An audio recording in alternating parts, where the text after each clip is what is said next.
Pessoal, hoje vamos estudar o efeito Hall. Para isso, separei aqui dois exemplos, o caso A e o caso B. No caso A, eu tenho aqui um condutor elétrico, representado aqui a vista frontal dele, no qual eu aplico uma corrente I nesse sentido. Quando eu aplico essa corrente I e eu meço a diferença de potencial entre os terminais 1 e 2, eu observo que a diferença de potencial V12 é igual a zero. Ou seja, não tem diferença de potencial nas laterais do meu condutor. No caso B, eu também tenho um condutor elétrico e eu passo uma corrente I no mesmo sentido, só que neste caso eu aplico também um campo magnético de forma perpendicular à minha corrente elétrica I. Esse campo magnético vai produzir uma força magnética. A gente viu que um campo elétrico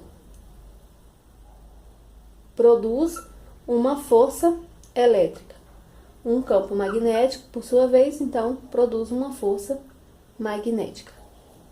Essa força magnética irá produzir uma diferença de potencial entre os terminais 1 e 2, ou seja, entre as laterais do meu condutor, diferenciando o caso B do caso A.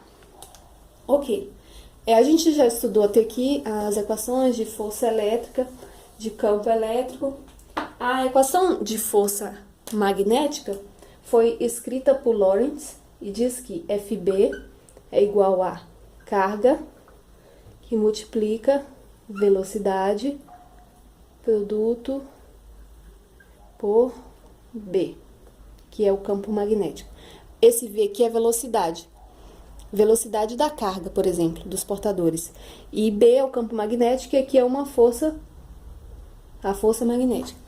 Observando essa equação aqui, que é a equação de Lorentz, a gente percebe que a força magnética, ela é um vetor, logo ela possui módulo, direção e sentido. Se eu estou dizendo que eu apliquei uma corrente I nesse sentido, e eu tenho um campo B, que eu vou colocar aqui B, ele está apontando para dentro, no caso. Eu considerei que o meu campo está entrando no meu quadro. E tem uma corrente I nesse sentido, um campo entrando no meu quadro. A direção da minha força magnética é definida pela regra da mão direita, que nesse caso aqui vai ser para cima. Ou seja, a minha força magnética aponta para cima. E eu posso representar ela aqui da seguinte forma. FB aponta para cima. Certo? Se a minha força magnética aponta para cima, essa força magnética irá causar a minha diferença de potencial. De que forma? Eu tenho que aqui a minha corrente está passando nesse sentido, ou seja, meus elétrons estão fluindo nesse sentido. Isso significa que eu vou ter um acúmulo de elétrons na parte superior do meu condutor, ou seja, eu vou ter cargas negativas lá.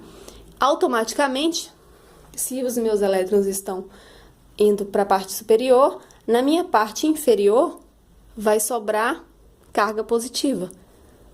E isso a gente já consegue perceber que gera uma diferença de potencial entre os pontos 1 e 2, no caso B, ou seja, diferentemente do caso A.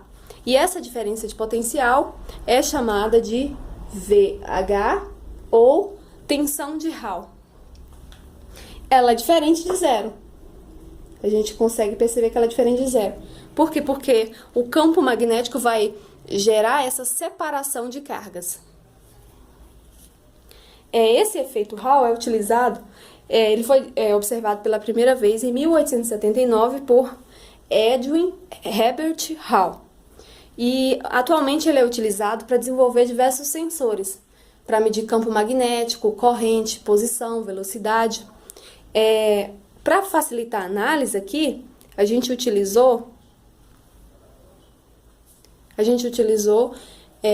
a análise em material condutor. Só que, no desenvolvimento de sensores, são utilizados materiais semicondutores. Por quê? Porque, por exemplo, eu tenho que essa força magnética, que define a separação das minhas cargas aqui, ela depende diretamente, por exemplo, da velocidade dos portadores de carga, do campo magnético aplicado. Então, em materiais semicondutores, essa velocidade aqui é maior que em condutores. Então, os materiais semicondutores são mais apropriados para aplicação, neste caso, do efeito Hall e desenvolvimento de sensores. Um exemplo de sensor de efeito Hall são os sensores utilizados em motores síncronos para medir a velocidade e posição do eixo do motor, por exemplo.